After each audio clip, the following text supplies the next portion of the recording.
লুটপাটের পর পর্যটক শূন্য হয়ে পড়েছে সিলেটের ভোলাগঞ্জ সাদা পাথর। একসময় সাদা সাদা পাথরে ভরপুর এই স্থান হারিয়েছে তার নিজস্ব বৈশিষ্ট্য। মাসের পর মাস অবৈধ উত্তোলনে ধ্বংস হয়েছে প্রকৃতির অপার সৌন্দর্য। এদিকে বিভিন্ন গণমাধ্যমে সংবাদ প্রচারের পর থেমেছে পাথর খেকোদের দৌরাত্ম্য। তবে স্থানীয়দের দাবি আবারও লুটপাট হওয়ার শঙ্কা রয়েছে সাদা পাথর।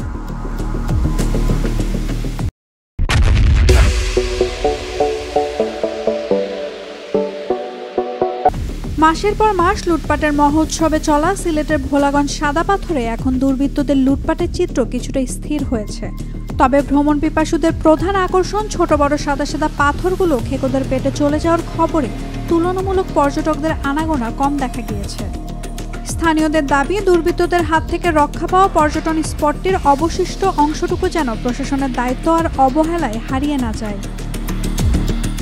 বিগত কিছু মাস ধরে যে লুটপাট হইতেছে, আমরা চাই এই লুটপাটটা একবারে বন্ধ থাকুক। আর কিছুটা অংশ এখনও লুটপাট থেকে হাত থেকে রক্ষা পেয়ে গেছে, আর পর্যটকরা এসে এই যতটুকু আছে তাতেই উপভোগ করতে পারবে।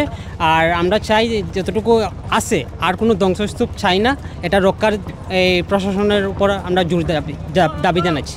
লুটপাট তো বিগত কয়েকদিন ধরে যা হওয়ার হয়ে গেছে। আমরা চাই এখানের প্রকৃতি এবং পরিবেশের ভারসাম্য যতটুকু আছে এখন প্রশাসনকে জোর দাবি জানাচ্ছি এইটুকু রক্ষা করার জন্য।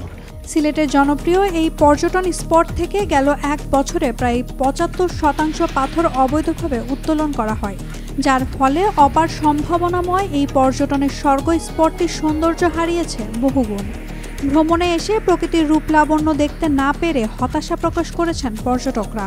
ভাই, আমি আগে বিগত ৩-৩.৫ বছর আগে এখানে আসছিলাম। এখানে পুরো পাথর ছিল, অনেক সুন্দর ছিল জায়গাটা। আমি আমার বন্ধুদের নিয়ে আসছি এখানে, তাদের সাথে আসছি এই জায়গা দেখার জন্য, কিসের জন্য আসছি, জায়গাটা অনেক সৌন্দর্য ছিল। এখন আমি এখানে এসে পুরোই হতাশ। এখানে যদি কিছু নাই, পুরো সব মরুভূমির মতো, বালুর মতন, সব কিছু নাই, পুরো এলাকা খালি। আমি সিলেট সাদা পাথরে আসছিলাম বেড়াতে, এসে দেখলাম যে আগের যে অবস্থা সেই অবস্থায় এখন আর সাদা পাথরটা নেই। এদিকে পাথর লুট ও চাঁদাবাজির অভিযোগে কোম্পানীগঞ্জ উপজেলা বিএনপির সভাপতি শাহাবুদ্দিনের পদ স্থগিত করেছে দলীয় কেন্দ্রীয় কমিটি। সোমবার বিএনপির কেন্দ্রীয় সিনিয়র যুগ্ম মহাসচিব রুহুল কবির রিজভী স্বাক্ষরিত বিজ্ঞপ্তিতে তার পদ স্থগিতের কথা জানানো হয়। পর্যটন সংশ্লিষ্ট ব্যবসায়ী ও সচেতন মহলের অভিযোগ, প্রশাসনের নিষ্ক্রিয় ভূমিকায় প্রকৃতির হৃৎপিণ্ডকে হত্যা করে দিনের আলোতে কোটি কোটি টাকার পাথর লুটপাট হলেও কার্যকর ব্যবস্থা গ্রহণ করেনি প্রশাসন। তবে দায়িত্ব অবহেলার অভিযোগ মানতে রাজি নয় সিলেটের প্রশাসক। আমরা এটার বিষয়ে যে নিউজ হয়েছে, আমরা একটা তদন্ত কমিটি গঠন করছি। সার্বিক বিষয় পর্যালোচনার জন্য একটা সভা আহ্বান করছি। ওই যে আমরা যেটা, আর আমাদের তো অভিযান তো চলমানই আছে।